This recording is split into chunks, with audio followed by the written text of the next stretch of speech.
প্রিয় বন্ধুরা আমার, আমি মুক্তিযোদ্ধা বিমল কুণ্ডু, একজন বাঙালি ইউটিউবের পক্ষ থেকে আপনাদেরকে সাদর সম্ভাষণ। বন্ধুগণ, বাংলাদেশে হিন্দুদের অস্তিত্ব সংকট, একই সঙ্গে আওয়ামী লীগ স্বাধীনতার চেতনায় বিশ্বাসী মানুষ, মুক্তিযুদ্ধের সপক্ষের মানুষ, স্বাধীনতার প্রজন্ম, মুক্ত চিন্তার বুদ্ধিজীবী, গণতান্ত্রিক মনা মানুষ, অসাম্প্রদায়িক মানুষ যারা বাংলাদেশে আছেন, বর্তমানে প্রত্যেকটি মানুষের অস্তিত্ব সংকটের মুখোমুখি দাঁড়িয়ে আছেন। তারা কেউ কোনো কথা বলতে পারছে না। আমরা কয়েকটি পর্বে এই অস্তিত্ব সংকটের কিছু কিছু পয়েন্ট তুলে ধরেছি। এ বিষয়ে বহু আলোচনা করা যায়, অস্তিত্ব সংকট নিয়ে অনেক কথা বলা যায়, অনেক গুরুত্বপূর্ণ পয়েন্ট বাদ পড়েছে, সেগুলি নিয়ে আলোচনা করা যায়। আমার মনে হয় যতটুকু করেছি এর থেকেই আপনারা বুঝে নেবেন যে বাঁচার পথ কোথায়, কিভাবে আমরা বাঁচতে পারি। সংকট এতই ঘনীভূত হয়েছে, আজকে দেখা যাচ্ছে যে বাংলাদেশটা সম্পূর্ণরূপে এই ডক্টর ইউনূসের নেতৃত্বে চলে গেছে জঙ্গিদের হাতে। ডক্টর ইউনূস যেমন আমেরিকার সিআইএর এজেন্ট ছিলেন, পরবর্তীতে পাকিস্তানের আইএসআই এজেন্ট হয়েছেন, তার সঙ্গে যুক্ত হয়েছে স্বাধীনতা বিরোধী চক্র, জামাত, রাজাকার, আল শামস আল বদর, হেফাজত ইসলাম, ইসলামী ঐক্যজোট, এগুলো তো আছেই।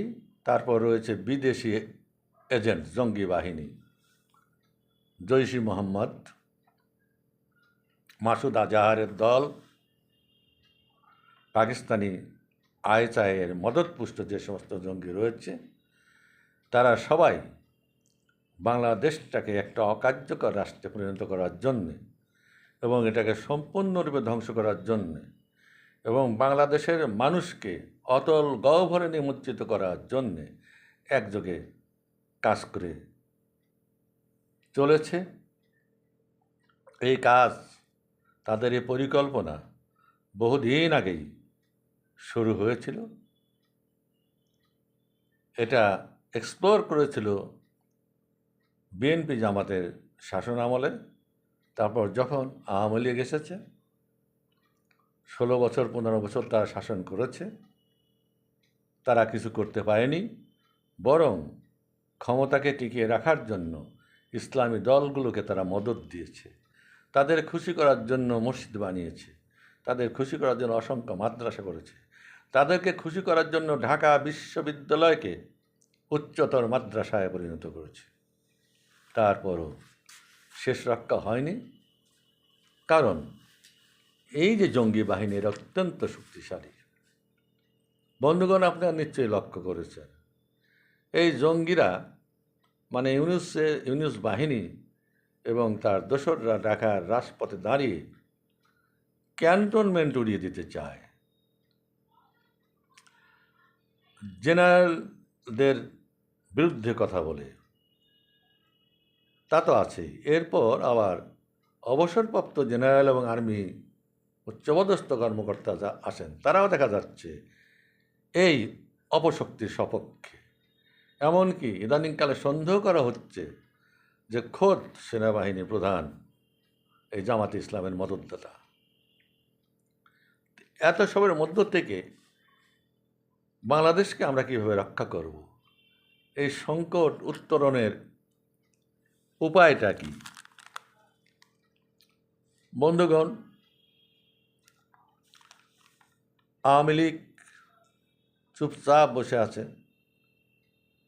নেত্রী ভারতে নিরাপত্তা ব্যবস্থার মধ্য দিয়ে রয়েছেন, মাঝে মধ্যে তিনি জাতির উদ্দেশ্যে ভাষণ দিচ্ছেন। বিভিন্ন জরিপে দেখা গেছে যে এখনও দেশে আওয়ামী লীগের সাপোর্টার অনেক বেশি। যদি নিরপেক্ষ নির্বাচন হয় তাহলে আওয়ামী লীগ জিতে আবার ক্ষমতা আসবে, কিন্তু যে চক্র ক্ষমতা দখল করে বসে আছে তারা কোনো মতেই নিরপেক্ষ নির্বাচন হতে দেবে না।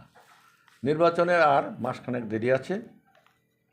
আমাদের কাছে যে সমস্ত বিভিন্ন সূত্রে যে সমস্ত রিপোর্ট আমরা পাই বা জানতে পারি, তাকে দেখা যাচ্ছে জামাত এবং এনসিপি যে জঙ্গি বাহিনী রয়েছে, তারা যদি ক্ষমতায় না আসতে পারে তাহলে নির্বাচন হতে দেবে না।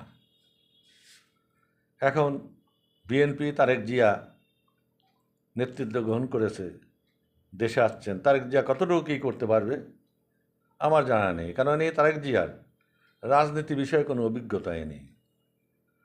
জিয়াউর রহমান যখন মৃত্যুবরণ করেন তখন আমরা চাকরিতে আমাদের বেশ বয়স হয়েছে। তখন তো তারেক এবং তার ভাই কোকো দুজনে খুবই ছোট।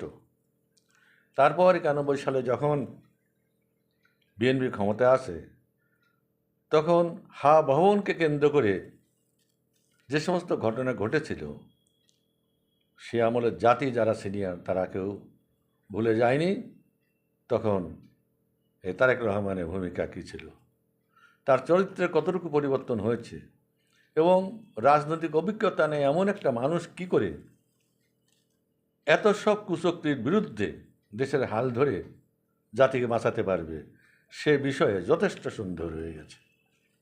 যাই হোক, এ সম্পর্কে আমি বেশি কিছু বলতে চাই না। দেশের জনগণ আছে, তারা বুঝবেন। আমি যেটা আলোচনা করছি সে আলোচনার বিষয় হচ্ছে যে এই যে আমাদের বিশাল হিন্দু জনগোষ্ঠী রয়েছে, তাদের যে আজকে অস্তিত্ব সংকট দেখা দিয়েছে, এই যে ধর্মনিরপেক্ষ মানুষ যারা রয়েছে, আওয়ামী লীগের যারা গণতান্ত্রিক মানুষ এবং স্বাধীনতার চেতনা বিশ্বাসী, তাদের বাংলাদেশের স্বাধীনতায় অসাধারণ অবদান রয়েছে, তাদের কি হবে? তাদের তো ভীষণ অস্তিত্ব সংকট। আজকে আওয়ামী লীগের পরিচয় পাওয়া মাত্রই তাদের বাড়িঘর জ্বালিয়ে দেওয়া হচ্ছে, তাদের উপর অত্যাচার করা হচ্ছে, এমনকি হত্যা পর্যন্ত করা হচ্ছে।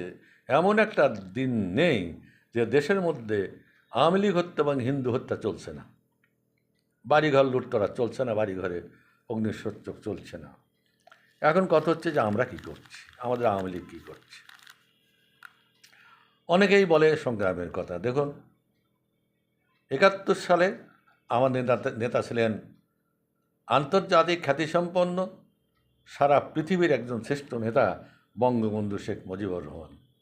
তার ডাকে আমরা স্বাধীনতার যুদ্ধে ঝাঁপিয়ে পড়েছিলাম, এবং তখন বাংলাদেশের কৃষক, শ্রমিক, মেহনতি সকল মানুষই ছিল স্বাধীনতার সপক্ষে শক্তি।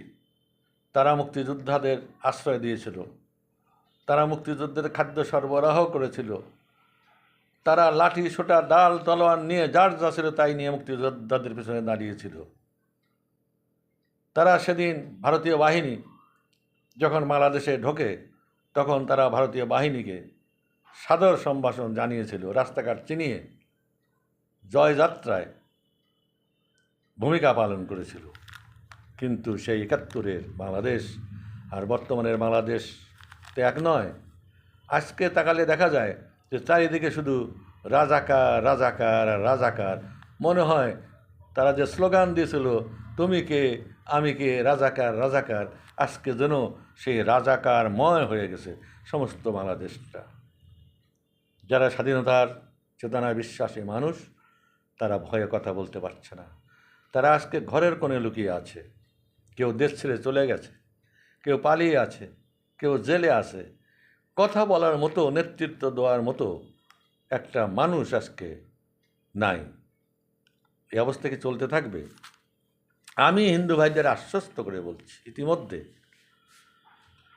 ভারত সরকারকে, বর্তমান ভারত সরকারের যে গুরু সংগঠন RSS, তার যিনি প্রধান মোহন ভাগবত, এটা আমি আগেই বলেছিলাম একবার, তিনি পশ্চিমবাংলায় ইতিমধ্যে এসেছিলেন, এসে এখানে বলে গেছেন বিজেপিকে যে বাংলাদেশের হিন্দুদের, সংখ্যালঘু হিন্দুদের রক্ষা করতে হবে, তাদের উপর অত্যাচার হচ্ছে, প্রয়োজন হলে গ্রিন করিডোর করে বাংলাদেশের হিন্দুদেরকে ভারতবর্ষে নিয়ে আসা হোক, সঙ্গে হিন্দু, বৌদ্ধ, খ্রিস্টান এবং আদিবাসীদের কথা বলা হয়েছে, মুসলমানদের কথা বলা হয়নি।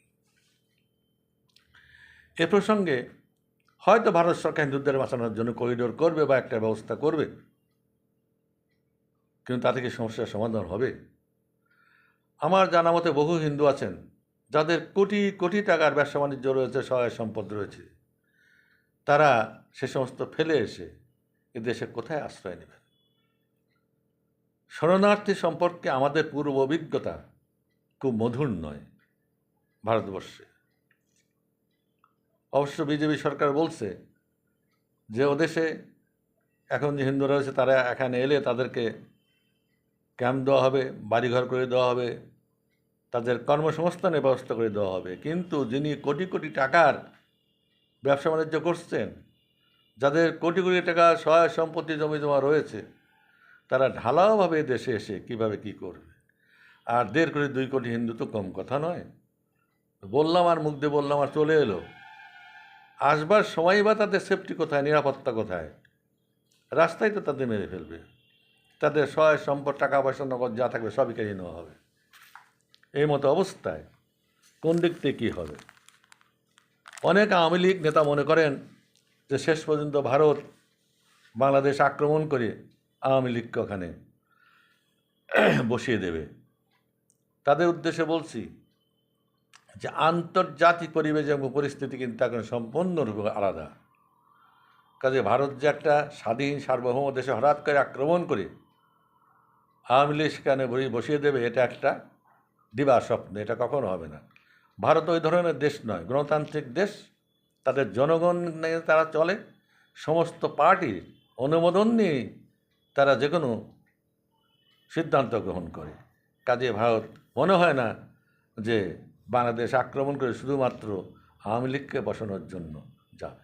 এখন বাংলাদেশে যদি এমন একটা পরিবেশ পরিস্থিতির সৃষ্টি হয় যে সেখানে মানুষের জীবন বিপন্ন হচ্ছে, আজকে ইরানে যেটা হচ্ছে, ওরকম যদি পরিবেশ পরিস্থিতির সৃষ্টি হয় যে প্রকাশ্যে জনগণকে হত্যা করা হচ্ছে, বাড়িঘরে আগুন দেওয়া হচ্ছে, একটা গৃহযুদ্ধ লেগে গেছে এবং সেখানে ভারতের স্বার্থক্ষুণ্ণ হচ্ছে, বিশেষ করে ভারত দেখবে, নিশ্চয়ই ভারত চাইবে না তার প্রতিবেশী দেশে জঙ্গিদের উত্থান হোক, জঙ্গিদের দখলে চলে যাক। এরকম যদি অবস্থার সৃষ্টি হয় বা ভারত সেটা মনে করে, তখন হয়তো ভারত হস্তক্ষেপ নিশ্চয়ই করবে। সেই আশায় বসে থাকার তো খুবই একটা যুক্ত নয়। তখন যেটা হবে, তখন আজকে আমরা জানি যে পাকিস্তানের আইএসআইয়ের সহযোগিতায় বাংলাদেশের মধ্যে বহু জঙ্গি ট্রেনিং সেন্টার গড়ে উঠেছে, সেখানে জঙ্গিদের ট্রেনিং হচ্ছে। এই যে এনসিপি এবং যারা বিপ্লব করেছে 24শে জুলাইয়ের বিপ্লব যারা করেছে বলে দাবি করে, তাদের হাতে প্রচুর আধুনিক অস্ত্রশস্ত্র রয়েছে এবং ইতিমধ্যে পাকিস্তান থেকেও বহু অস্ত্র তাদের কাছে সরবরাহ করা হয়েছে বলে কোনো সূত্র মতে জানা যায়। কাজে বাইরের থেকে আক্রমণ করে মুক্তিযোদ্ধা আগের মতো 71-এর মতো মুক্তিযোদ্ধাদের ট্রেনিং দিয়ে মুক্তিযোদ্ধা সংগঠিত করে যদি ঢোকানো হয়, তাহলে এবার কি হবে? বিশাল একটা ব্লাডশেড হবে এবং বহু লোকের জীবন যাবে। সেটা চিন্তা করে আমার মনে হয় আমাদের নেতা যারা আছেন তারা এ সমস্ত বিষয়ে সিদ্ধান্ত গ্রহণ করবেন। তবে আমরা আশাবাদী, মুক্তি আমাদের আসবেই। বাংলাদেশের মানুষ বাঙালি ঘুরে দাঁড়াবেই। বাংলাদেশের মানুষ সে পেটে আজকে লাথি পড়েছে। আজকে ইরানের মতো একটা সমৃদ্ধশালী দেশ, তার এত তেলের মালিক, তারা 2nd পজিশনে আছে।